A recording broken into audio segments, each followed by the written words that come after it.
नमस्कार, बहस के नंबर 1 शो ताल ठोके में आपका स्वागत है। आपके साथ में हूं राम मोहन शर्मा। रामनवमी पर सुलगी हिंसा की चिंगारी बिहार के 5 जिलों में फैल चुकी है।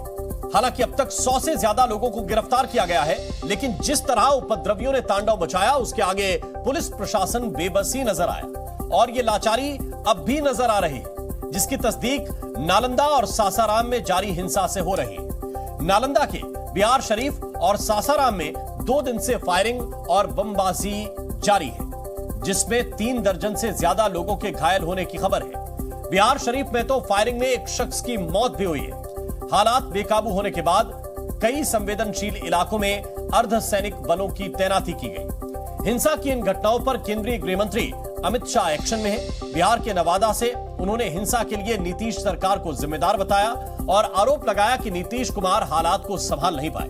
उन्होंने यह भी कहा कि बिहार में बीजेपी की सरकार आने पर दंगाइयों को उल्टा लटकाकर सीधा कर देंगे। इससे पहले बिहार में जारी हिंसा पर महागठबंधन और बीजेपी में वार पलटवार भी खूब हुआ।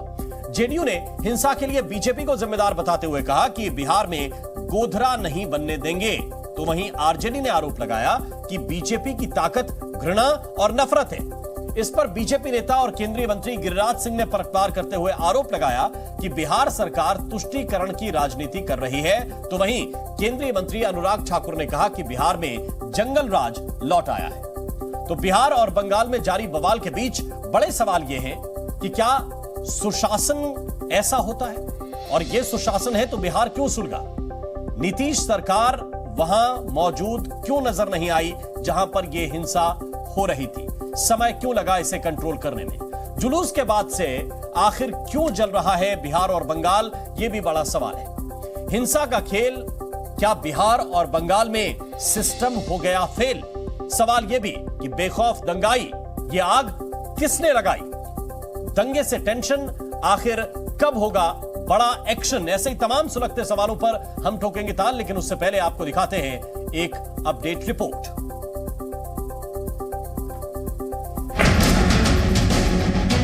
आज बिहार बंगाल के रास्ते पर चल रहा है।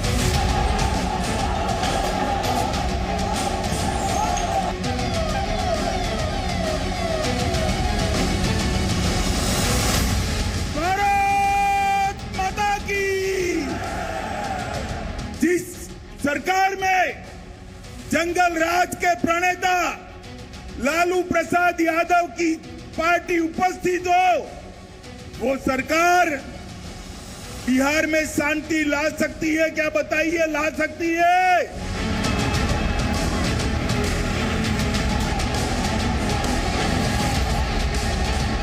हम बिहार में गोधरा नहीं बनने देंगे। किसी भी हालात में बिहार में गोधरा बनाने की किसी को इजाजत नहीं मिलेगी। बिहार में लॉ एंड ऑर्डर नाम करके कोई चीज नहीं है, तुष्टीकरण की प्रकाष्ठा है। नालंदा में अगर इनकी पकड़ नहीं है तो राज्य पर क्या पकड़ होगी?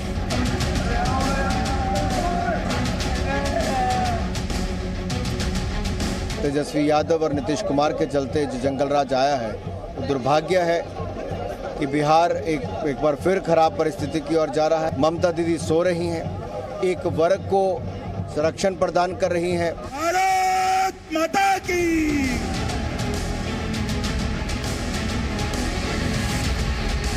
सासाराम में भी हमारे गृह मंत्री जी का कार्यक्रम होने वाला था, उसकी तैयारी के लिए पूरा ताकत जो है भारतीय जनता पार्टी वहां लगाई हुई थी। तो ताकत उनका क्या है भाई? यही ताकत है, घृणा और नफरत। उसका नतीजा दिखाई दिया।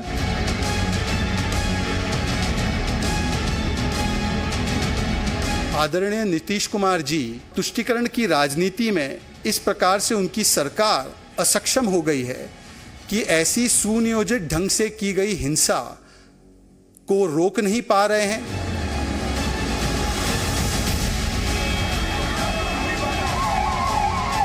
भारतीय जनता पार्टी जब जब चुनाव नजदीक आता है वो इसी तरीके के हालात पूरे देश में पैदा करते हैं। उनकी राजनीति ही ये है कि देश के अंदर अलग-अलग समुदाय को लड़ाया जाए और उसका पॉलिटिकल फायदा उठाया जाए। भाजपा की सरकार बनाइए ये दंगा करने वालों को उल्टा लटका कर सीधा करने का काम ये भारतीय जनता पार्टी करेगी।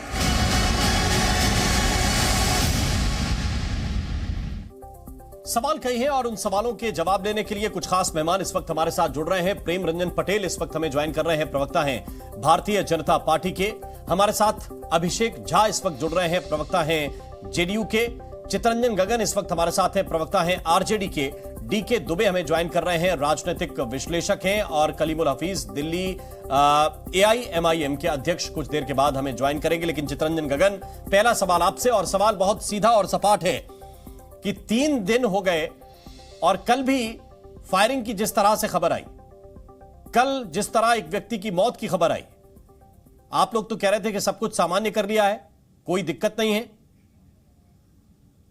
नहीं राम मोहन जी, 3 दिन की बात नहीं है। देखिए, सासाराम में स्थिति सामान्य है। वहां पर बिहार शरीफ में भी स्थिति कल दिन भर सामान्य थी। कल शाम को एक घटना घटी है और तुरंत उसके बाद में प्रशासन एक्शन लिया है।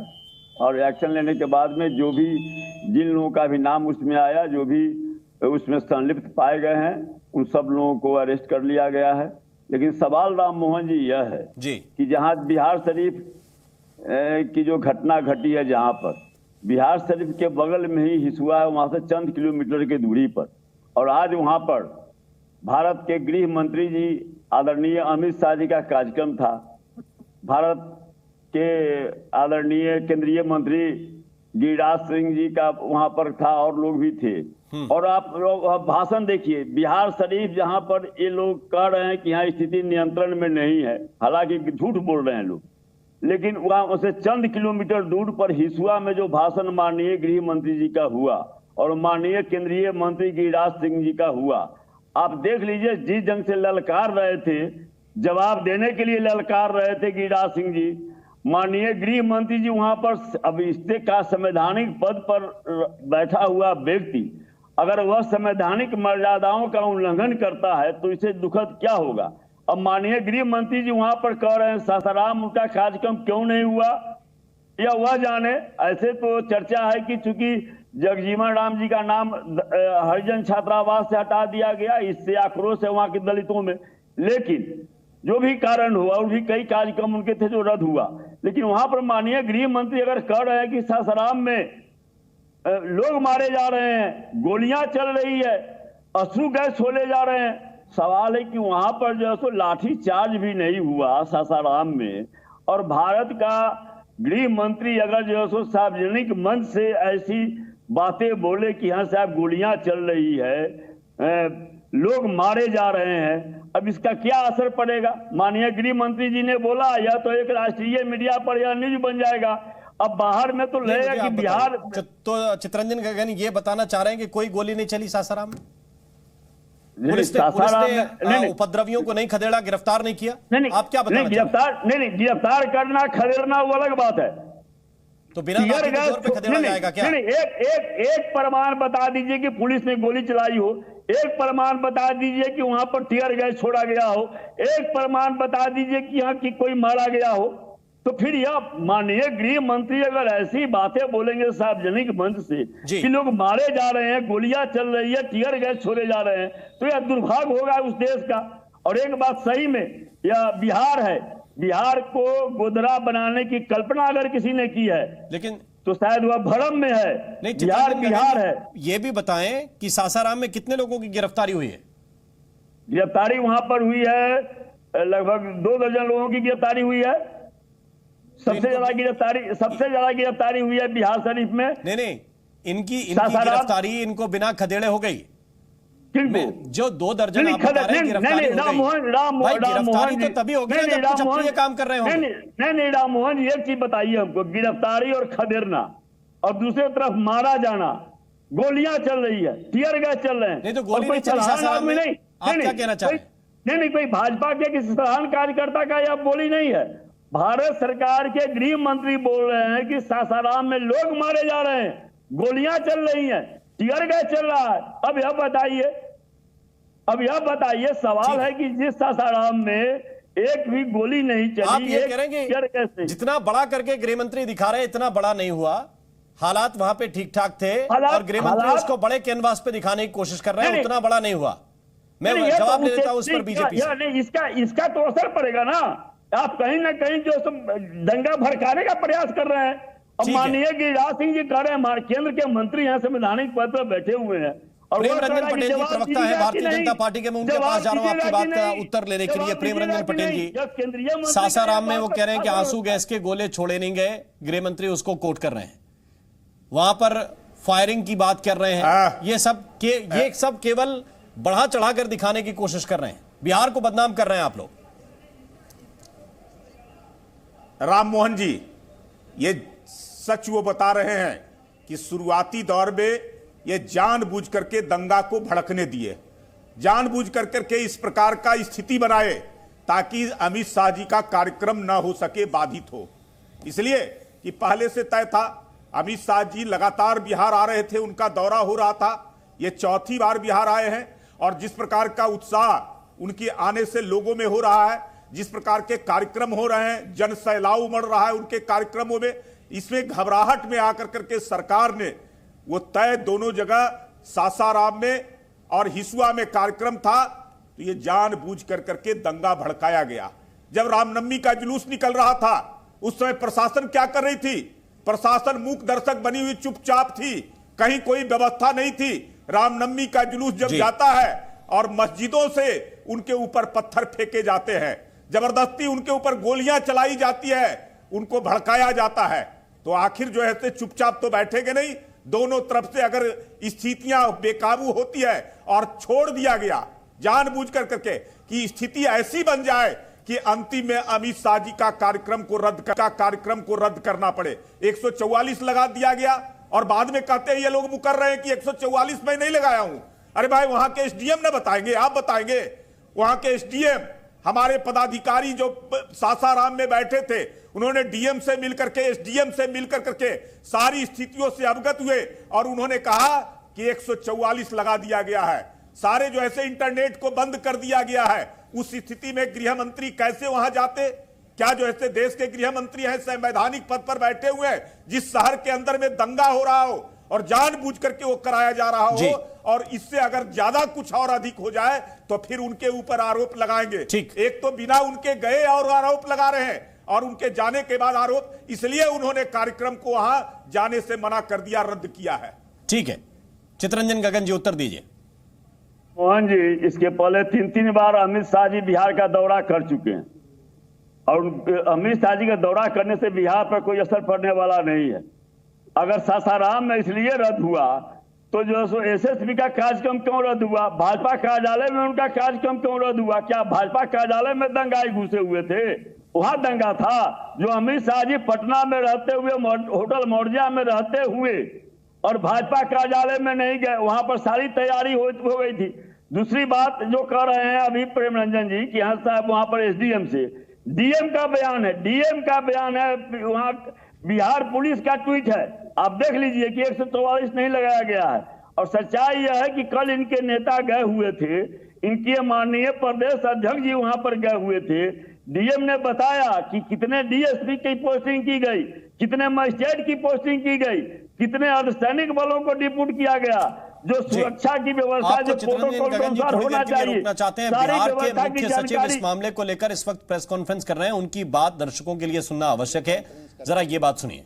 मुख्यालय से उनके साथ निर्देश भी उनको दिए गए थे और उनके द्वारा की गई तैयारी, बंदोबस्त की समीक्षा भी की गई थी। इंटेलिजेंस जो था वो भी शेयर किया गया था पिछले वर्षों की घटनाओं के आधार पर, और पुलिस और मजिस्ट्रेट की तैनाती की पर्याप्त व्यवस्था इस अवसर पर की गई सभी जिलों में। और जैसा कि आप जानते हैं, राज्य के 2 शहरों को छोड़कर शेष सभी स्थानों पर यह त्यौहार शांतिपूर्वक संपन्न हुआ। और इसके लिए मैं राज्य की पुलिस को, जो श्री RS भट्टी डीजीपी साहब के नेतृत्व में काम कर रही है, और गृह विभाग और मजिस्ट्रेसी को जो चैतन्य प्रसाद जी के नेतृत्व में है, मैं धन्यवाद भी देता हूँ। बिहार शरीफ और सासाराम में कुछ कोशिश की गई अशांति फैलाने की, कुछ घटनाएं करने का प्रयास किया गया, कुछ घटनाएं उस प्रयास के समय हो गई, लेकिन वरीय अधिकारियों के पर्यवेक्षण में और स्थानीय जिला प्रशासन और पुलिस प्रशासन के प्रयास से बहुत जल्दी उन पर काबू पा लिया गया और किसी भी प्रकार की गड़बड़ी या अशांति को व्यापक पैमाने पर फैलने से रोका गया। आज भी सुबह से स्थिति सामान्य चल रही है, शांति व्यवस्था बहाल है, लेकिन आज माननीय मुख्यमंत्री जी ने राज्य के मुख्य सचिव और पुलिस महानिदेशक को बुला करके हालात की समीक्षा की, जायजा लिया, तथ्यों से वे अवगत हुए और मुख्य सचिव और डीजीपी को निर्देश दिया और हम दोनों के माध्यम से, इन दोनों अधिकारियों के माध्यम से राज्य के पूरे जिला प्रशासन और पुलिस प्रशासन को निर्देश दिया कि हर कीमत पर शांति व्यवस्था बहाल रखी जाए, विधि व्यवस्था बनाई रखी जाए। जो दोषी हैं अभी तक गड़बड़ी करने वाले, उनकी पहचान की जाए और पहचान करने के बाद उनके विरुद्ध कानूनी कार्रवाई करते हुए उनको सजा दिलाई जाए। तो इस वक्त आमिर सुबहानी जो मुख्य सचिव हैं बिहार के, वो ये बता रहे थे कि मुख्यमंत्री ने किस तरह के निर्देश दिए हैं और किस तरह से अधिकारी इस पूरे मामले को लेकर अब आगे कार्रवाई करने जा रहे हैं। लेकिन ये तस्वीरें जो हम आपको इसके साथ साथ दिखा रहे हैं, ये उन लोगों ने असल में जमीन पर और धरातल पर झेला है। किसी का ये देखिए, ये इतना बढ़िया स्टोर है, उसको लूट लिया गया, किसी के घर में आग लगा दी गई और फिर आप बताते रहिए कि ये किसकी साजिश है और किसकी राजनीति है या किसका दौरा रद्द कराने के लिए ये साजिश रची गई। ये मेरा ख्याल है कि बातें हल्की हैं, क्योंकि जमीन पर झेलने वाले जो लोग हैं वो अभी भी घर में ताला लगाकर वहां से पलायन करने के लिए मजबूर हो गए हैं। वो डरे हुए हैं और इस डर में दोनों पक्षों के लोग शामिल हैं और वो अपना अगर घर छोड़कर कोई जाता है तो फिर ये सवाल बड़ा हो जाता है कि जमीन पर स्थिति क्या वाकई उतनी सामान्य है जितना सरकार बताने की कोशिश कर रही है। उधर आज अमित शाह ने कहा है कि उनके राज्यपाल को फोन करने से जेडीयू अध्यक्ष ललन सिंह नाराज हो गए। उनके इस बयान पर जेडीयू ने भी जवाब दिया है। से कामना करता हूं कि बिहार में जल्दी से शांति की स्थापना हो। सरकार को कहने का कोई मतलब नहीं है। मैंने सुबह गवर्नर साहब को फोन किया तो लल्लन सिंह जी बुरा मान गए कि आप क्यों बिहार की चिंता करते हो। अरे भाई, मैं देश का गृह मंत्री हूं, बिहार की कानून और व्यवस्था भी ये देश का एक हिस्सा है, आप नहीं संभाल सकते, इसलिए हम चिंता कर रहे हैं। क्या नीतीश कुमार पिछड़ा समुदाय के हैं? राज्य के मुख्यमंत्री बने हुए हैं।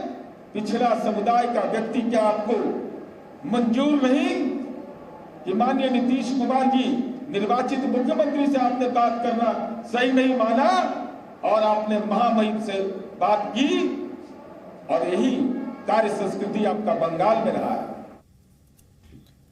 तो हिंसा की खबर है और उस पर राजनीति पिछड़ा और अगड़ा की हो रही है। हम सीधे रुक कर रहे हैं, इस वक्त बिहार के डीजीपी प्रेस कॉन्फ्रेंस करने जा रहे हैं, उनकी बात भी इस वक्त आप सुनिए। और लगातार हम उन लोगों की पहचान करके गिरफ्तारी का कार्यक्रम जारी रखेंगे। किसी भी ऐसे असामाजिक तत्व को बख्शा नहीं जाएगा और कानून की पूरी ताकत के साथ उनसे निपटा जाएगा। ये निश्चित तौर पे एक प्रयास था राज्य की अमन शांति को भंग करने का, जिसको पुलिस प्रशासन ने, जिला प्रशासन ने मिलकर के इसको विफल किया है और हम पूरी तरह कॉन्फिडेंट हैं कि आगे कोई ऐसी घटना को हम नहीं होने देंगे जिससे कि आम सामान्य शांति व्यवस्था पे कोई प्रतिकूल प्रभाव पड़े। जो ऐसे अंसर हैं समाज में, थोड़े बहुत कहीं ना कहीं हो सकता है कोई ऐसे व्यक्ति हों, उनकी भी हम पहचान करके उनको कानून के दायरे में लाएंगे। धन्यवाद। तक कितने लोगों की मौत हुई?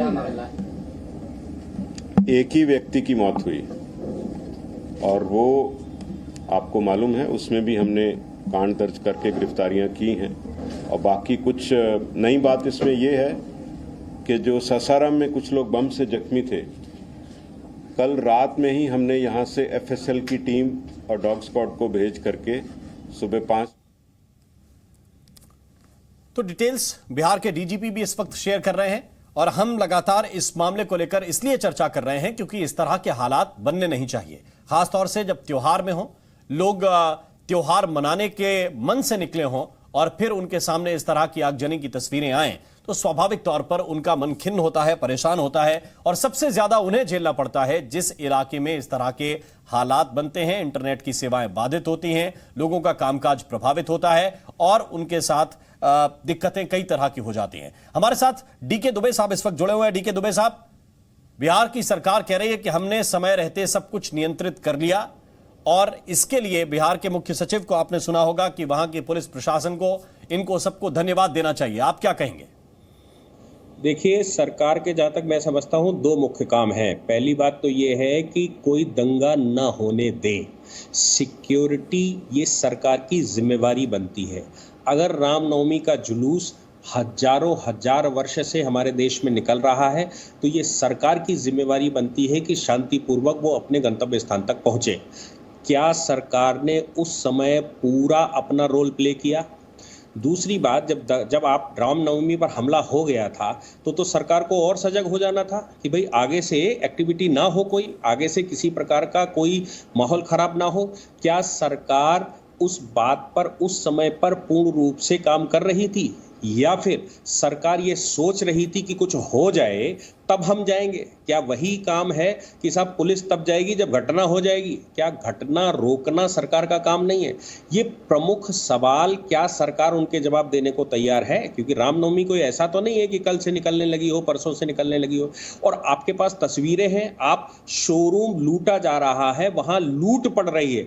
आप रामनवमी छोड़ दीजिए, दंगा छोड़ दीजिए, क्या किसी जगह पर लूट पड़ रही हो उस समय सरकार का काम नहीं है कि वो लूट को रोके? आप देख रहे हैं, आपकी तस्वीरों में ही लूट सीधी सीधी दिखाई दे रही है। तो मुझे लगता है कि सरकार की विफलता के अतिरिक्त इसको और कुछ नहीं कहा जा सकता। आगे भविष्य में सद्बुद्धि उनको दे, इसकी प्रार्थना की जा सकती है बस। बिल्कुल। और इस पूरे मामले को लेकर कई इसके पहलू हैं जिसको लेकर गंभीरता से विचार करने की जरूरत है, या सिर्फ पीठ थपथपाने तक काम चल जाएगा, यह भी बहुत अहम सवाल है। और कलीमुल हफीज, मैं इसलिए आपके पास आना चाहता हूं क्योंकि आप लोगों ने ये सवाल बार बार उठाए कि जुलूस का स्वरूप क्या हो, जुलूस में किस तरह के नारे लगाए जा रहे हैं, किस तरह के भाषण दिए जा रहे हैं। अभी तक बिहार के मामले में इस तरह की कोई बात सामने आई नहीं है। देखिए राम मोहन शर्मा साहब, ये पिछले 8-10 साल से एक ट्रेंड बन गया है कि जो हमारे जो त्योहार हैं, जिन शोभा यात्राओं में राम के भजन होने चाहिए, इंसानियत के लिए पैगाम होना चाहिए, वहाँ पे किस तरह से संघ परिवार ने, बजरंग दल ने, विश्व हिंदू परिषद ने यंग्स को जो रेडिकलाइज करके किस तरह के भजन, किस तरह के गाने वो गवाते हैं, खासतौर से मस्जिदों के सामने किस तरह के उत्तेजक नारे लगवाते हैं और फिर उसके बाद जो धारदार तेज हथियार लहराते हुए, रिवॉल्वर लहराते हुए जो एक तांडव करते हैं, मैं समझता हूं ये रामचंद्र जी की शिक्षा तो नहीं हो सकती।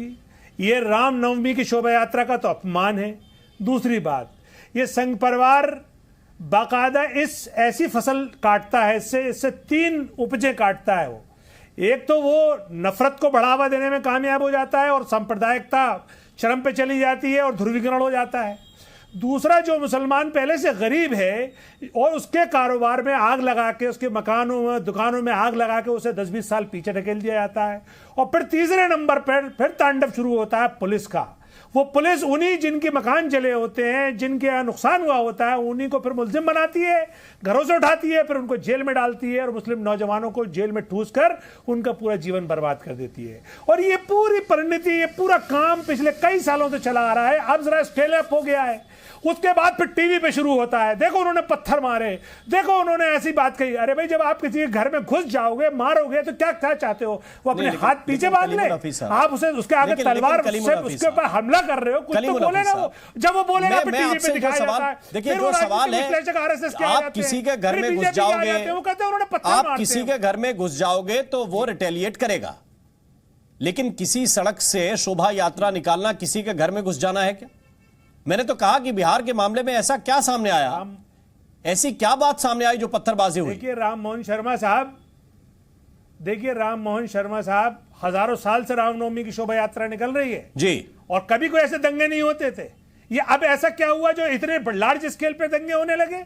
इनके पीछे बाकायदा सोची समझी साजिश है। तो वही तो है, वही तो मैं पूछ रहा हूं। जो एक तरफ मैंने तो आपके सामने ओपन सवाल रखा था, मैंने तो आपके सामने ओपन सवाल रखा था और उस पर मैं चाह रहा था कि एक संतुलित जवाब आए, लेकिन आप ही ये बता रहे हैं कि किसी के घर में घुस जाओगे तो फिर तो वो होगा। मेरा सवाल इतना है कि आप पत्थर लेकर दौड़ाएंगे भीड़ को, तो भाई अगर आपको यह लगता है कि यहां पर होगा, ये एक सुझाव यह भी आया था कि मस्जिदों के बाहर हाई रेजोल्यूशन कैमरे होने चाहिए और जहां सीसीटीवी कैमरों में सब कुछ कैप्चर होता है, ये भी कैप्चर हो कि किसने हुड़दंग मचाया, किसने पहला पत्थर मारा, किसने हंगामा शुरू किया। हाँ, वो तस्वीरें आनी चाहिए सामने। ये कैप्चर हो गया। देखिए, नहीं, मैं ये चाह रहा हूं सामने लाइए ना, कैप्चर हो गया तो बजरंग दल के लोग कर रहे हैं, ये सामने लाइए। नहीं, महाराष्ट्र में कैप्चर हुआ, गुजरात में कैप्चर हुआ, मध्य प्रदेश में कैप्चर हुआ, मगर टीवी पे नहीं दिखाया जा रहा ना। वो टीवी पे वो दिखाया जा रहा है जो उनकी विपक्ष की सरकार है। मगर मैं कहता हूं बिहार में भी कैप्चर हो गया, की है और बंगाल में भी कैप्चर हो गया। हर जगह की तस्वीर सामने आनी चाहिए। किसी का घर फूंक दिया जाएगा, किसी का शोरूम लूट लिया जाएगा, कोई अपने घर में ताला लगाने के लिए मजबूर हो जाएगा सिर्फ एक त्योहार पे शोभा यात्रा निकालने की वजह से, और आप बता रहे हैं कि ये विश्व हिंदू परिषद का षड्यंत्र है। एक तरफ से सारी चीजें होती हैं क्या? और किसका है ये नहीं, एक तरफ से सारी चीजें होती हैं क्या? ये आप मुझे कोई जिम्मेदारी नहीं लेंगे? आज बिल्कुल एक तरफा है। ये राम मोहन शर्मा साहब, इसे दंगा मत कहिए, ये हिंसा है और ये सोची समझी हिंसा है। वरना आपके केंद्रीय मंत्री किस तरह के बयान दे रहे हैं, किस तरह के बीजेपी के प्रवक्ता बयान दे रहे हैं, यानी मुसलमानों के घर जले हैं, मुसलमान ही पलायन कर रहा है, मुसलमान ही बंद होगा। तो ये बात है, मुसलमान ने तो कुछ किया नहीं है, मुसलमान का तो कोई गुनाह इसमें है नहीं ना। मुसलमान ये फुटेज भी कर रहा है, ये फुटेज भी झूठे हैं। यात्रा किधर से निकालनी है पुलिस का? ये फुटेज भी झूठे हैं, बिल्कुल झूठे हैं। पत्थर चलाते हुए लोग भी झूठे हैं। फुटेज तो ये है जब किसी घर में घुस जाओगे आप। किसके घर में घुस गए? आजादी से पहले का मदरसा जला किसके घर में घुस गए? मस्जिदें जला दी गई, मकान जला दिए गए, शोरूम जला दिए गए। आपकी बात पर रिस्पॉन्ड करने के लिए इस वक्त हमारे साथ प्रेम रंजन जी हैं, बिहार बीजेपी के प्रवक्ता हैं। बीजेपी के प्रवक्ता प्रेम रंजन पटेल साहब, क्या कहेंगे? घर में घुस जाते हैं इसलिए हंगामा फिर तो होगा, और आप ही लोग करते हैं, दूसरे पक्ष को पीड़ित भी बताते हैं, फिर पुलिस से भी पिटवाते हैं। राधा मोहन जी, तजिया का जुलूस निकलता है, मुहर्रम के अवसर पर जुलूस निकलता है, ईद के समय में नमाज सार्वजनिक स्थलों पर पढ़ा जाता है। कभी कोई घटना होती है क्या? वहां हिंदू लोग भी उनको स्वागत करते हैं, उनके साथ मिलकर करके कैसे व्यवस्थित को किया जाए, कैसे किसी प्रकार का कोई ऑकरेंस ना हो, इस बात का ख्याल रखने का काम करते हैं। जब रामनवमी का जुलूस निकलता है और जाते हैं तो मस्जिदों पर से पत्थरें क्यों चलाई जाती है, क्यों जो है से उनके ऊपर गोलियां चलाई जाती है, किस लिए इस प्रकार की घटना हो जाती है? पहले से पूरी रणनीति बनती है, पत्थर जमा कर करके रखे जाते हैं मस्जिदों के अंदर में कि जुलूस आएगा तो हम उससे ऊपर से पत्थर बरसाने का काम करेंगे। अरे एक तरफ आपका तजिया का निकलता है जुलूस, मुहर्रम का जुलूस निकलता है, तो हमारे हिंदू भाई पानी लेकर करके आपको गिलास में पानी पिलाने का काम करते हैं, और दूसरी तरफ जब रामनवमी का जुलूस निकलता है तो आप लोग मस्जिदों के ऊपर से पत्थर बरसाने का काम करते हैं। यही दोनों में अंतर है, और इसी बात को ये दर्शा रहे हैं, यही कर रहे हैं, चुन चुन कर करके रामनवमी के जुलूस पर ही हिंदुओं का जब कोई पर्व त्योहार आता है, उसके कोई अगर जो ऐसे जुलूस निकलते हैं या उस अवसर पर कोई ऐसा काम होता है तो उसी समय क्यों दंगे भड़काए जाते हैं, क्यों उनके ऊपर जबरदस्ती इस प्रकार का काम किया जाता है? इसलिए जानबूझ कर करके सोची समझी रणनीति के तहत इस प्रकार की योजना बना करके किया जाता है ताकि भड़काया जाए जबरदस्ती, और भड़काने वाले लोग कहीं ना कहीं साजिश के पीछे पॉलिटिकल पार्टी के लोग होते हैं जो उन मुसलमानों को डरा करके जिन्होंने नहीं, लेकिन प्रेम रंजन जी, यही तो आरोप आप लोगों के ऊपर लग रहा है कि आप लोग भी एक तरफ से भड़काने का काम करते हैं। यही आरोप तो आपके ऊपर लग रहा है। ये जेडीयू के नेता भी कह रहे हैं, आरजेडी के लोग भी कह रहे हैं कि ये देश हमारा पौराणिक देश है, सहिष्णु देश है। हम सबको श्रद्धा करते हैं, सभी धर्मों का श्रद्धा करते हैं, सबका इज्जत करते हैं, सम्मान करते हैं। अगर हिंदुस्तान के अंदर में सम्मान नहीं होता तो बाकी धर्मों के लोग इतने आसानी से नहीं रह पाते। इसलिए हमारे हिंदू भाई अभिषेक झा हमारे साथ प्रवक्ता है जेडीयू के, मैं उनकी तरफ चलता हूं। अभिषेक झा ऐसा काम नहीं करते हैं जिससे किसी दूसरे अभिषेक को ठेस पहुंचे। ये व्यवस्था बनाना ही तो सरकार की जिम्मेदारी है। हिंदू धर्म के जहां जुलूस निकले, जहां पे आप लोगों से परमिशन ली गई हो प्रशासन के अधिकारियों से, वहां व्यवस्था बनाना, और खास तौर पर जैसे लोग बताते हैं कि ये भाई सेंसिटिव जोन है, सेंसिटिव जोन में अतिरिक्त सतर्कता बरतना, यही तो प्रशासन का काम है। इसमें विफलता मानेंगे? बिहार में इतने सारे जिले हैं, अधिकांश जिलों में सिर्फ 2 शहरों को छोड़ दिया जाए तो हर जगह शांतिपूर्ण तरीके से ये सारी चीजें हुई। लेकिन 2 जगह से जो दृश्य निकलकर सामने आए, दुर्भाग्यपूर्ण रहा सब कुछ। हम लोग सरकार की जवाबदेही से पीछे हटने की बात नहीं करते हैं, और कहीं प्रशासनिक चूक हुई है, किसी इनपुट के आधार पर कार्रवाई नहीं हुई है, या स्थितियां आउट ऑफ कंट्रोल गई हैं, तो जवाबदेही तो है। और जवाबदेही में कहां चूक हुई है, हम लोग इसका भी विश्लेषण करते हैं, उसके हिसाब से भी कार्रवाई होती है। हमारी पार्टी, हमारे नेता का ऐसा मानना है कि जो भी लोग कानून को तोड़ते हैं उनकी कोई जाति नहीं होती, कोई मजहब नहीं होता। भाजपा के लोग जब बोलना शुरू करते हैं तो आपको दिखेगा कि किसी खास मजहब के खिलाफ उनके मन के अंदर कितना द्वेष है। हम गंगा जमुनी तहजीब वाले देश में रहते हैं, जहां हिंदू मुस्लिम सिख ईसाई मिलकर रहेंगे भाई भाई, और सर्वधर्म समभाव के भाव के साथ हम लोग जीते हैं। अब दृश्य हमारे सामने है, देश के बहुत सारे कोनों से आए हैं। अभी कुछ समय पहले हम लोगों ने बंगाल में ये दृश्य देखे, अन्य प्रदेशों में भी इस तरह की चीजें सामने आई है, जो कि लोकतंत्र के लिए, समाज के लिए कहीं से भी उचित नहीं है। ऐसी चीजों पर कार्रवाई तो होनी चाहिए। लेकिन आप देखिए कि हमारे पास बिहार में भाजपा के रूप में एक ऐसा नकारात्मक विपक्ष है जो लगातार ऐसे मुद्दों को भी राजनीति का मुद्दा बना रहा है, भावनाओं को भड़काने की कोशिश कर रहा है। अरे आप ही जरा बताइए ना कि कोई अगर कानून को तोड़ता है तो फिर वो हिंदू क्या, मुसलमान क्या, सिख क्या, ईसाई क्या, उसने कानून को तोड़ दिया तो वो अपराधी है। ना उसकी कोई जाति है, ना कोई इसका धर्म है, ना कोई इसका मजहब है। वो कानून की नजर में हर कोई बराबर है और कार्रवाई होनी ही चाहिए। लगातार प्रशासनिक महकमे की तरफ से कार्रवाई सुनिश्चित की जा रही, कई गिरफ्तारियां भी हुई हैं। आने वाले समय में आपने देखा है कि सासाराम में स्थिति सामान्य हो चुकी है, और ताज्जुब तो तब होता है जब भाजपा के यहाँ के प्रदेश अध्यक्ष या भाजपा के और वरिष्ठ नेता साफगोई के साथ झूठ बोलते हैं कि 144 धारा लगी हुई थी वहां पर। आप वहां के डीएम से बात करिए ना साहब, आप इतने बड़े चैनल हैं, आप वहां के डीएम से एसपी से बात करिए, वो आपको बताएंगे कि सासाराम में जो इनका कार्यक्रम रद्द हुआ है वहां पर, अभी तो आपने चलाया ना कितने बेहतर तरीके से, डीजीपी का बयान हो या फिर मुख्य सचिव जी का बयान हो, साफ तौर पर बताया गया है कि 2 एसपी, 4 डीएसपी, 4 से ज्यादा डीएसपी, 1600 अतिरिक्त पुलिस बल की तैनाती की गई थी इनके कार्यक्रम के लिए। लेकिन ये लोग जान चुके थे कि सासाराम में इनका कार्यक्रम, लेकिन अभिषेक साहब, मेरा कंसर्न अभी चर्चा का ये नहीं है कि किसकी रैली रद्द हुई, किसकी रैली हो जानी चाहिए थी और उस रैली से बिहार में परिवर्तन आ जाता, ये मेरे चर्चा का विषय नहीं। नहीं, मेरे चर्चा का विषय, वो आप लोग पॉलिटिकली निपटते रहिए एक दूसरे से, आधा झूठ आधा सच। मेरा कंसर्न इस बात को लेकर है कि वहां पर हालात नहीं बिगड़ेगा। वहां पे हालात बिगड़े, बिहार शरीफ में हालात बिगड़े, और दूसरे दिन जाकर रामनवमी के 3 दिन बीत गए, तब जाकर एक व्यक्ति को गोली लगी और उसकी अस्पताल में जाकर मौत हो गई। तो ये आप इंस्टेंट तो कह सकते हैं कि नहीं, हम नहीं पहुंच पाए, प्रशासनिक लोग नहीं पहुंच पाए, हम इस चूक को देख लेंगे। लेकिन 2 दिन बाद अगर हिंसा नहीं कंट्रोल कर पा रहे तो पूछा नहीं जाएगा क्या? नहीं, मैंने साफ तौर पर क्या कहा कि 38 जिले थे, सिर्फ 2 जिलों से ऐसी खबरें आई। 36 जगह हम पॉजिटिव हैं, वो सरकार की उपलब्धि है, ठीक बात। लेकिन 2 जगहों पर अगर इस तरह की घटनाएं घटी हैं तो जवाबदेही तो हमारी ही बनती है, सरकार में बैठे लोगों की बनती है, प्रशासन में बैठे लोगों की बनती है। हम इस चीज को जस्टिफाई करने नहीं बैठे हैं राम मोहन जी कि भाई कहीं चूक हो गई है तो प्रशासन की चाक चौबंदी थी। अगर कहीं घटना घटी है, और समझने की चीज है, आपसी रंजिश होती है, लोग साजिश रचते हैं, इस तरह की घटनाओं को अंजाम देते हैं। पुलिस प्रशासन की जवाबदेही बनती है कि ऐसी घटनाओं को होने से रोका जाए। फेलियर हुआ है तो दोषियों पर कार्रवाई करना एक पक्ष है, और दूसरा पक्ष ये भी है कि हमारे सिस्टम के अंदर कहां लूपहोल्स हैं, कहां हमें इनपुट नहीं मिल पाया, कहां पुलिस के द्वारा त्वरित कार्रवाई नहीं हुई। इन सारी चीजों का हर मसले पर अनुसंधान हो, और उन अधिकारियों की भी जवाबदेही हम तय करते हैं जिनके माध्यम से चूक होती है। ये नीतीश कुमार जी का बिहार है, और नीतीश कुमार जी के बिहार में अधिकारी तक छूटते नहीं है, उन पर भी कार्रवाई होती है। हमारी आपत्ति वहीं पर है शर्मा जी, जहां जिस तरह से विपक्ष के लोग राजनीतिक गिद्धों की तरह लाशों पर राजनीति करने उतर जाते हैं।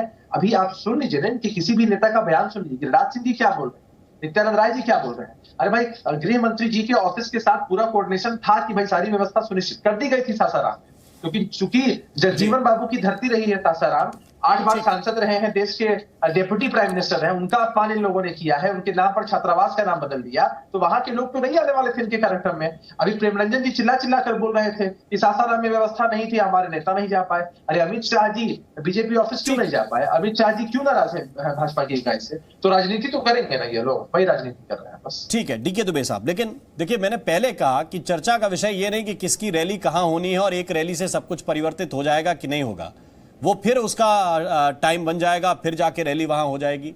अभी बहुत समय है लोकसभा के चुनाव में भी, लेकिन दोषारोपण क्यों करना? बिहार की छवि को खराब कर दिया। राजनीतिक बयान तो ना आपके रुके हैं ना किसी और के रुकेंगे। आपने भी कह दिया ना कि पिछड़ों का अपमान किया, अगड़ों का अपमान किया। ये तो कहां से चली आ रही राजनीति, आगे तक चलती रहेगी। आपने कहा कि ये राजनीतिक गिद्ध है, आपने कहा कि ये राजनीतिक गिद्ध है, कहा ना, उन्हीं के साथ बैठकर आप लंबे वक्त तक सरकार चला रहे थे। तो पॉलिटिकल बयानबाजियों का स्कोप है और वो आप लोग करते रहेंगे। उसमें आप लोग हिचकते भी नहीं है, 1 मिनट के अंदर यूटर्न मार देते हैं सारे लोग। तो मैं उस पर नहीं जा रहा हूं। मेरा कंसर्न यह है कि बिहार अगर कहीं पर अशांति है तो उसकी वजह क्या है, और उसकी वजह उसकी जड़ पर काम कर रहे हैं कि नहीं कर रहे हैं, या फिर सियासी हवाबाजी करने के बाद फिर कह देंगे कि अगली जगह हो गया तो बाकी के जिले तो शांत थे, एक जगह फिर हो गया। डीके दुबे, क्या आपको लगता है कि इस मामले को लेकर संवेदनशीलता उस तरह की बरती गई क्योंकि दूसरे दिन जाकर फिर हिंसा हुई? देखिए, अगर संवेदनशीलता बरती जाती, क्योंकि रामनवमी का जुलूस पहली बार तो नहीं निकल रहा।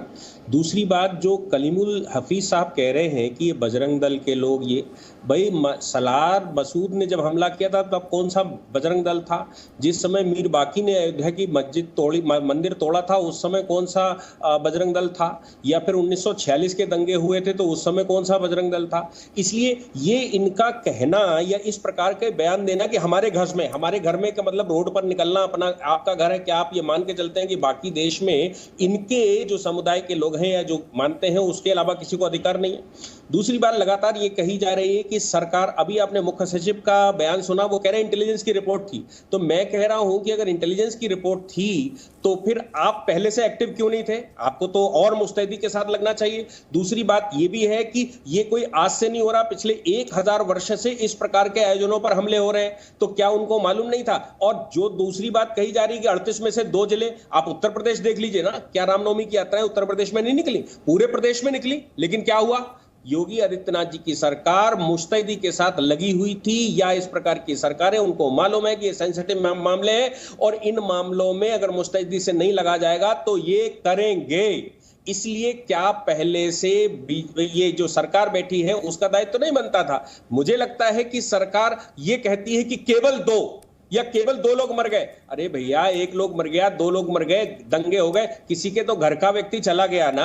आपको केवल 2 या केवल 1 लग रहा है? किस प्रकार की मजाक करने के लिए आप बैठे हुए हैं कि केवल 2 जिलों में ऐसा हो गया, बाकी सब ठीक है? क्या ये स्वीकार्य है? क्या इनको ऐसी बात बोलनी चाहिए? अरे आप बोलिए कि भविष्य में हम कभी दंगा होने ही नहीं देंगे, हम ऐसी मुस्तैदी वहां पर लगाएंगे कि कोई भी रामनवमी की यात्रा शुरू होगी उससे पहले इतना प्रशासन लगा होगा कि कोई भी ऐसा व्यक्ति जिसको ये लगता है कि वो रामनवमी की यात्रा नहीं निकलने देगा, उसको हम रोक देंगे, उसको हम जेल में पहले से ठूस देंगे। क्या आपने ऐसा विचार किया? लेकिन जब आप ढील देना शुरू करते हैं और ढील दे देते हैं और उसके बाद दंगे हो जाते हैं और लोग मर जाते हैं, तब आप कह रहे हैं कि नहीं साहब, हम तो भविष्य में नहीं होने देंगे, हम मुस्तैद हैं। और धन्यवाद अदा किया जा रहा है, धन्यवाद इस बात का अदा किया जा रहा है कि वहां पर हमले हो गए, धन्यवाद इस बात का अदा किया जा रहा है कि इंटेलिजेंस की रिपोर्ट थी, उसके बावजूद ऐसा हो गया। मुझे लगता है कि इसमें सरकार भी कहीं ना कहीं इन्वॉल्व है ढील देने में, और जब इस प्रकार की ढील दी जाती है तो इस प्रकार के हमले होना स्वाभाविक है। गगन आपको रिस्पॉन्ड करेंगे। गगन साहब बोलिए। अभी दुबे जी कह रहे थे इंटेलिजेंस का रिपोर्ट, शायद लगता है कि चीफ सेक्रेटरी का बयान इन्होंने ठीक से सुना नहीं। सचिव का बयान देखिए, आप बोल जी एक एक करके ठीक बोलिए चित्रंजन। आप बोल रहे थे, मैं डिस्टर्ब नहीं कर रहा था, बोलिए मेंटेन कीजिए। इंटेलिजेंस की रिपोर्ट जो उन्होंने कहा चीफ सेक्रेटरी, लगता है कि दुबे जी उसको फॉलो नहीं किए, या फॉलो भी किए तो उसके बाद में उसको ट्विस्ट कर रहे हैं। उन्होंने कहा गृह मंत्री के यात्रा से जो इंटेलिजेंस का अपना कनेक्शन रहता है वह है, न किया। उनके कहने का मतलब यह था क्या इंटेलिजेंस का रिपोर्ट था वहां पर कि दंगा होगा। इसीलिए देखिए, इस ढंग से गलत ढंग से गुमराह नहीं कीजिए। और आपने यूपी का सवाल किया, मेरे पास में अभी नाम अगर जानकारी रहती कि हाँ ऐसी बात अगर होगी तो मैं लिस्ट आपको रख देता। रामनवमी के दिन यूपी में भी हुआ है, आप महाराष्ट्र की चर्चा क्यों नहीं करते हैं? आप बड़ोदरा की चर्चा क्यों नहीं करता है, जहाँ पर कई लोग मारे गए, कितने घरों में आग लगाया गया, आप उसकी चर्चा क्यों नहीं करते हैं? बिहार में वही नालंदा जिला में और उसी रोहतास जिला में एक दो नहीं राम मोहन जी, दर्जनों जुलूस निकला है जी, उसी नालंदा जिला में, उसी रोहतास जिला में, कहीं भी कोई एक्सपीरियंस नहीं हुआ। तो सवाल यह है कि एक तरफ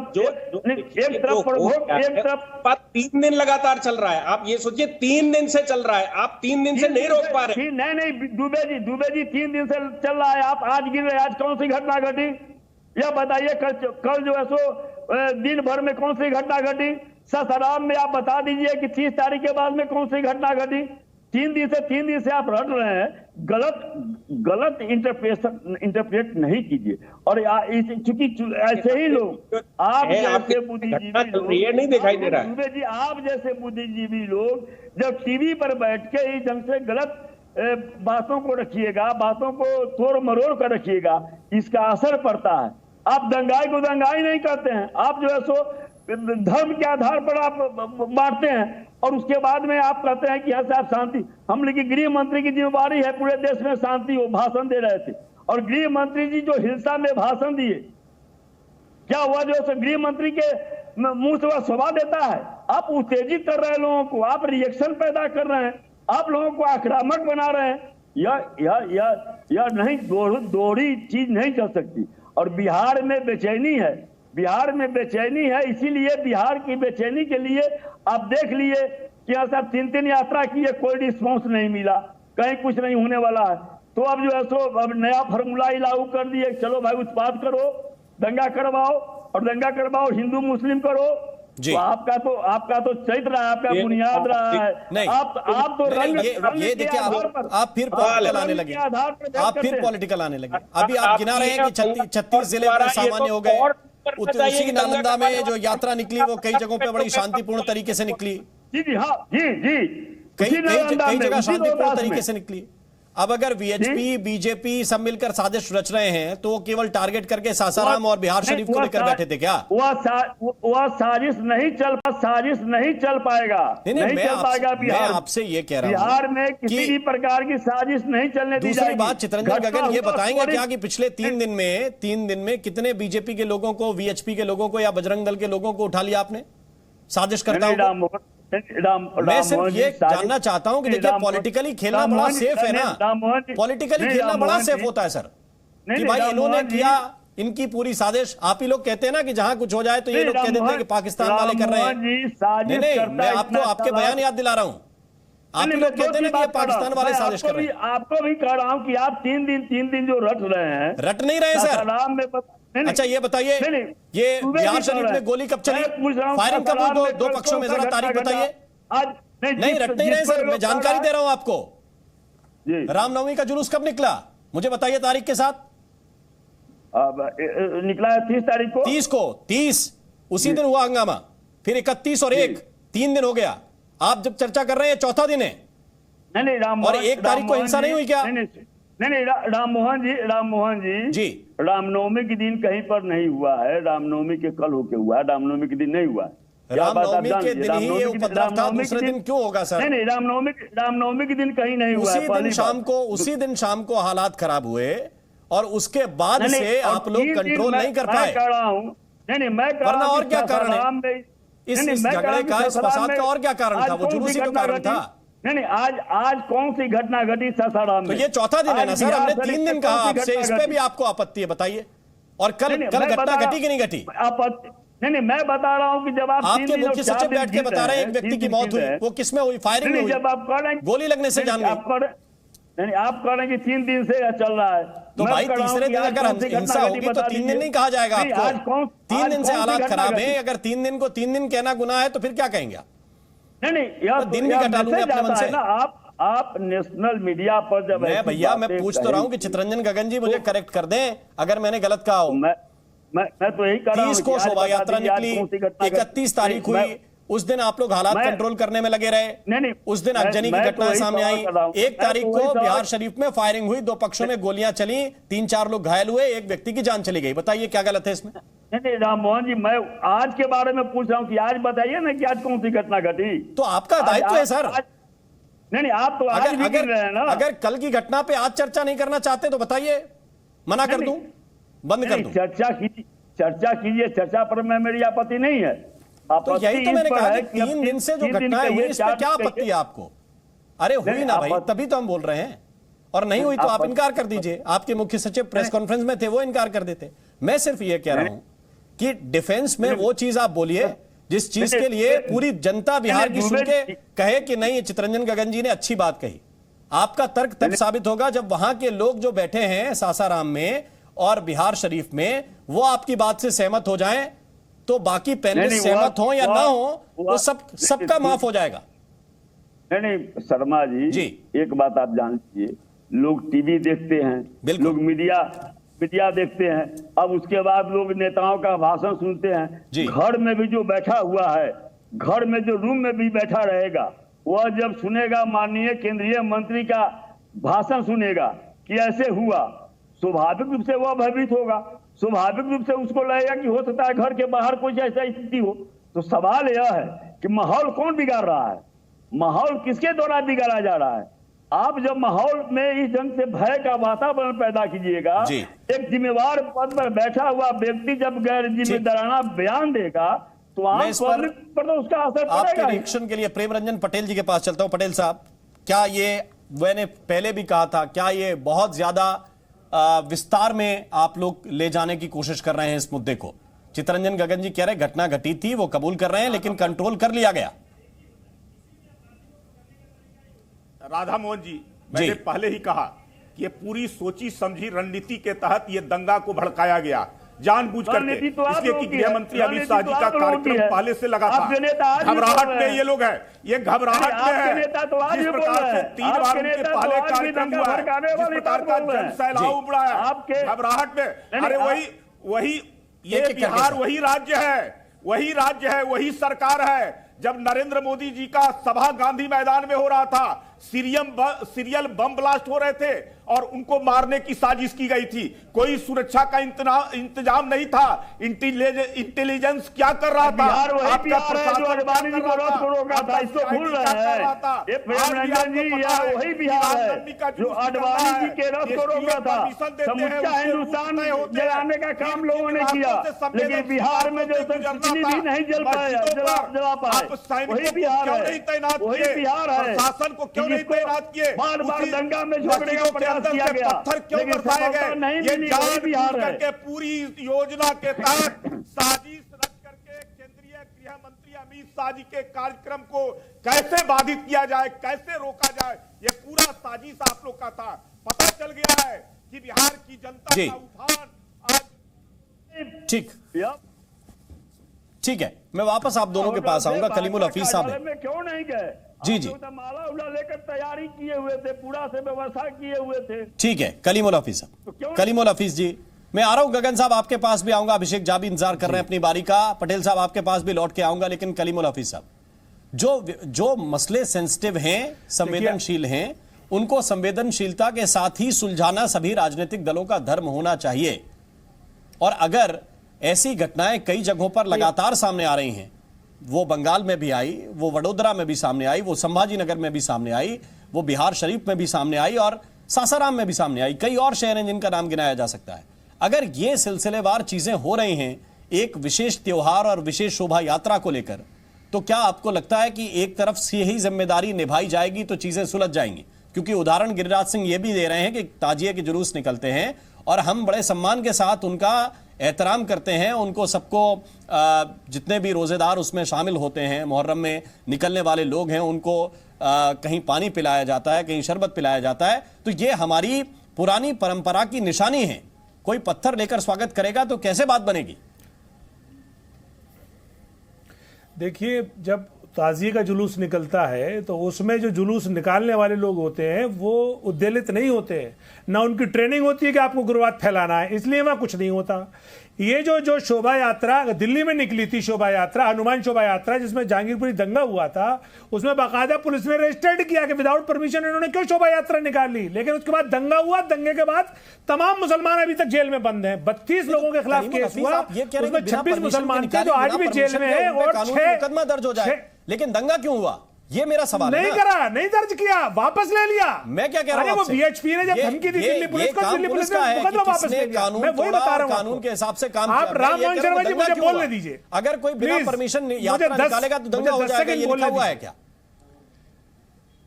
आप 10 सेकंड बोलने दीजिए मुझे। बिना परमिशन के निकाला, दंगा हुआ, पुलिस ने उनके खिलाफ केस रजिस्टर्ड किया, फिर बीएचपी के दबाव में वो केस वापस लिया।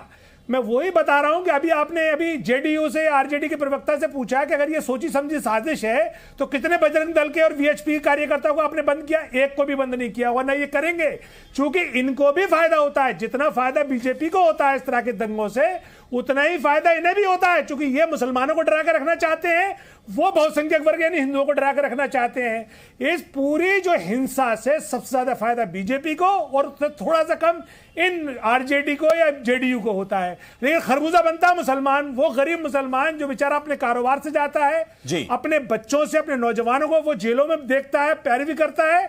तो सबसे बड़ा इस वक्त जो प्रश्न चिन्ह है वो है समाज का, कि हमने आखिर समाज को कहां पहुंचा दिया। ये आखिर रामनवमी पे जो एक भला इंसानियत का पैगाम होना चाहिए, ये हम शैतानियत फैला रहे हैं, ये हम हिंसा फैला रहे हैं। ये आज हमारे भारतीय समाज को तमाम पॉलिटिकल दल से ऊपर उठ के सोचने की जरूरत है। यही तो ये दोनों सवाल है ना। अगर आप उनको ये नसीहत दे रहे हैं, अगर उनको नसीहत दे रहे हैं, तो ये भी तो जाने कि पाक महीना रमजान का भी है, और इस मुकद्दस महीने में पत्थर उठाकर, आग लगाकर, गोली चलाकर बात बनेगी क्या? यही बुनियादी प्रश्न था। ये दोनों तरफ से प्रश्न है। देखिए राम मोहन शर्मा साहब, आपके अभी कोई स्टूडियो में घुस जाए और मारने लगे, तेज धारदार हथियार लेके, तलवार लेके और बंदूकें लेके, आप क्या करेंगे? अरे कम से कम आप उसको डिफेंस करने के लिए पत्थर मारेंगे, कुछ कुर्सी उठा के मारेंगे, कुछ तो करेंगे या मर जाएंगे आप। ये सिचुएशन है। तो किसके घर में कौन घुस गया, मैंने आपसे शुरू में पूछा।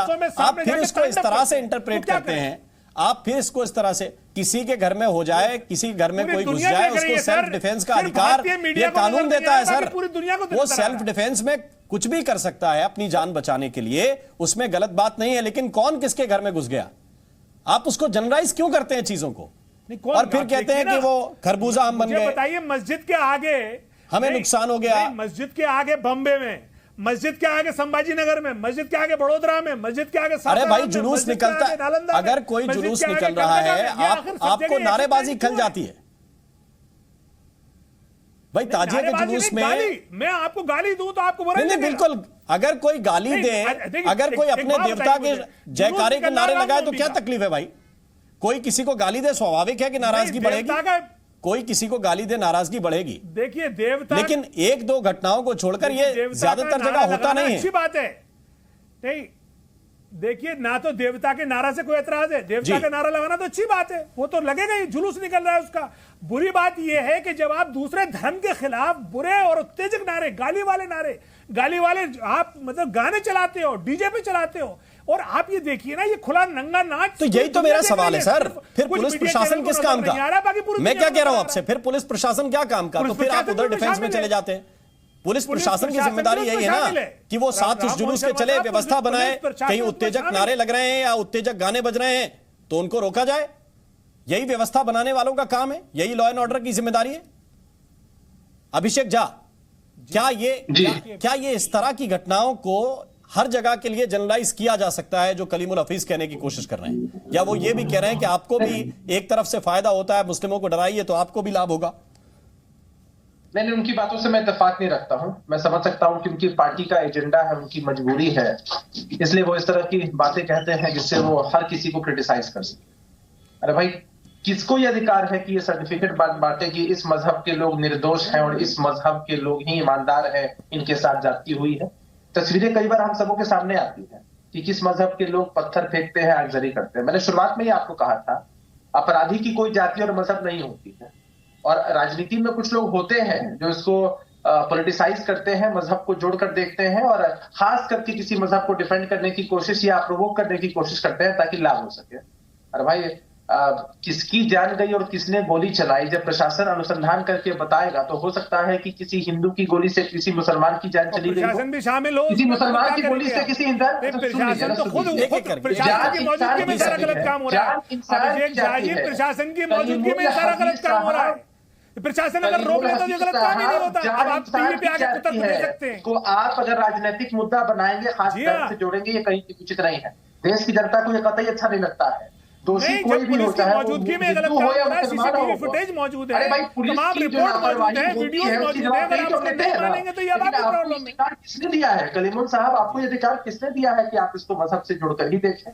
आप जो एक्सप्लेनेशन दे रहे थे, मुझे लगता है कि देश के लोगों को शायद उस पर हंसी आएगी। एक्सप्लेनेशन नहीं होता है। क्या हो रहा है? रामनवमी का जुलूस मजहब का जुलूस नहीं है। इंसान की जाती है, जान इंसान की जाती है। प्रशासनिक लापरवाही है अगर कहीं भी, तो सरकार अपनी जवाबदेही से पीछे नहीं हटेगी, प्रशासन के लोगों पर भी कार्रवाई होगी। लेकिन इस बात को समझिए कि जान इंसान की जाती है, न वो हिंदू है न मुसलमान, वो सबसे पहले इंसान है। उसके साथ अगर जाति की है, किसी भी जाति धर्म के लोगों ने, हम सबको मिलकर कंडेम करना होता है। अरे मैं तो आपके नेता के बयान को सुनता हूं। अरे साहब, आप वादा करिए कि जिन लोगों के मकान लुटे हैं, नहीं आप टीवी पे ये वादा करिए कि जिन लोगों के मकान चले हैं, जिन लोगों को नुकसान हुए, क्या उनकी आप भरपाई करेंगे? आप वादा करिए। और जो दंगाई है उनके खिलाफ, जिनके फोटो मौजूद है, उनके खिलाफ आप कार्रवाई करेंगे? क्या कर सकते हैं? आप लोग आज तक कहीं सत्ता में रहे नहीं। अरे आप एक बात बताइए, जब आपको जवाबदेही कहीं मिलेगी तो आप उस जवाबदेही आप तो सत्ता में है ना, अब आप ईमानदारी करिए। अगर किसी की जान चली जाएगी तो सरकार कॉम्पनसेशन देती है, क्या सरकार उसकी जान को वापस ला देती है? कैसी बातें कर रहे हैं कलीमुल साहब? कलीमुल साहब, इस बात को समझिए कि ऐसे मुद्दे काफी सेंसिटिव हैं। और क्यों कंपनसेशन नहीं देते हम? जिसका घर जल जाता है उसको मुआवजा नहीं देते, जिसकी दुकान लुट जाती है उसको मुआवजा नहीं देते, और जिसकी जान चली जाती है क्या उसके खिलाफ आप उसको इंसाफ नहीं दिलाते? अगर आप इंसाफ कुछ दिलाएंगे नहीं, आप इंसाफ दिलाएंगे नहीं और उसके बाद टीवी में बैठ के आप ज्ञान बांटेंगे, उससे फायदा क्या होगा? चला जाता है तो क्या हो जाएगा? कलीमुल साहब, इस पूरे मुद्दे को कहीं से भी धर्म आप उसे इंसाफ दिलाएंगे।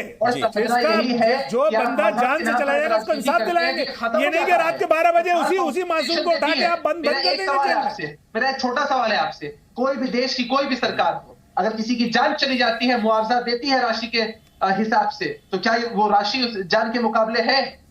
जिसका बेटा जाता है, जिसके पिता चले जाते हैं, जिसका भाई चला जाता है, वो मुआवजा नहीं, वो मुआवजा सिर्फ उनकी एक छोटी भरपाई के रूप में होता है कि सेंटिमेंटल रूप से वो अपने आप को थोड़ा मजबूत महसूस कर सके। लेकिन किसी भी कीमत पर एक भी व्यक्ति की जान जाती है, हम उसको एक चैलेंज के रूप में लेते हैं कि अगर प्रशासनिक लापरवाही हुई है तो क्यों हुई है, किन जगहों पर हुई है, हम वैसे लोगों पर भी कार्रवाई करेंगे। अब जवाब सुनिए, राममोहन शर्मा जी, मुझे जवाब देने दीजिए। अगर आपकी प्रशासनिक लापरवाही की वजह से किसी की जान जाती है तो आप उस प्रशासनिक अधिकारी के खिलाफ कार्रवाई करिए, आप पुलिस के खिलाफ कार्रवाई करिए, आप एडमिनिस्ट्रेटिव ऑफिसर के खिलाफ कार्रवाई करिए, आप उन साजिशकर्ताओं के खिलाफ कार्रवाई करिए। आप कार्रवाई करेंगे नहीं, सिर्फ टीवी में बैठ के बातें बनाएंगे। आपने कौन सी कार्रवाई करी? आपने कोई एफआईआर दर्ज करी किसी पुलिस ऑफिसर के खिलाफ, किसी एडमिनिस्ट्रेशन ऑफिसर के खिलाफ कोई कार्रवाई आपने एफआईआर दर्ज की? हमारी पार्टी ने हमेशा वोटरों की चिंता नहीं, आपने की कोई? शर्मा जी, अब आप मुझे बताइए, आपने बजरंग दल बीएचपी के खिलाफ कोई कार्रवाई की? आपने किसी पुलिस ऑफिसर के खिलाफ कार्रवाई की? आप नहीं करेंगे। सिर्फ आप टीवी पे कंजम्पशन के लिए, पब्लिक कंजम्पशन के लिए बोल रहे हैं। सच्ची बात यह है कि जहां मुसलमान को नुकसान होगा वहां पे आप भी उसे अकेले छोड़ के चल सकती है, लेकिन मैं यहाँ पे रोकना चाहता हूँ आप दोनों को रोकना चाहता हूँ। खड़े नहीं होंगे। अभिषेक झा कह रहे हैं कि देखिए, धर्म से इस मामले को न जोड़ा जाए, धार्मिक चश्मे से चीजें ना देखी जाएं, लेकिन हकीकत यह है कि जो भीड़ है वो एक तरफ से अगर चार्ज पकड़ रही है तो अपने धर्म के लिए, दूसरे तरफ से अगर आवेश में आ रही है तो अपने धर्म के लिए। हकीकत से भी पर्दा नहीं मोड़ा जा सकता। हो सकता है आप कहें कि टीवी पे ये बात कहने की नहीं है, लेकिन ये सोशल मीडिया का दौर है। आपके मोबाइल में हमसे पहले जानकारी ये पहुंच गई होगी कि क्या हुआ है और क्या नहीं हुआ है। तो ये प्रेम रंजन जी, सवाल इस बात को लेकर है कि व्यवस्थाएं बनाने के लिए क्या आपको जमीन पर यह दिख रहा है कि अभी भी एक तरफा कार्रवाई हो रही है, जो आप इतने आक्रोशित हैं इस मामले को लेकर, या आपको लगता है कि नहीं, सरकार दोनों पक्षों को बराबरी के साथ कार्रवाई कर रही है, बराबरी से गिरफ्तारियां हो रही हैं, कोई पक्षपात नहीं हो रहा है? नहीं, राममोहन जी, अभी जो ऐसे जदयू के राजद के जो प्रवक्ता हैं उनसे आपने सुन रहा है कि केवल जो है से वो खड़ा कर रहे हैं सवाल, केवल जो है से बजरंग दल, केवल विश्व हिंदू परिषद, केवल भारतीय जनता पार्टी, केवल गृह मंत्री अमित शाह जी भारतीय जनता पार्टी के नेताओं को नाम ले रहे हैं। कभी इन्होंने एक बार भी नहीं कहा कि मस्जिदों पर से पत्थर क्यों बरसाए गए, मस्जिदों पर पत्थर क्यों आए? जब जुलूस निकलना था, रामनवमी का पहले से तय था, उसके रूट तय थे, प्रशासन ने उसको दिए थे परमिशन, तो फिर जो है से मस्जिद के ऊपर जो संवेदनशील इलाका था वहां प्रशासन के लोग क्यों नहीं तैनात थे? पुलिस प्रशासन क्या कर रही थी? चुपचाप जो है से हमारे पास समय इतना ही है, लेकिन सब अपनी पॉलिटिकल राजनीतिक सुविधा के लिहाज से चीजों को देख लेते हैं और अपनी सुविधा जहां हो, जहां से अपना वोट बैंक एड्रेस हो रहा हो, उतनी गुंजाइश तो कम से कम छोड़ देते हैं। बहुत बहुत शुक्रिया, बहुत बहुत धन्यवाद आप सभी मेहमानों का हमारे साथ इस चर्चा में शरीक होने के लिए।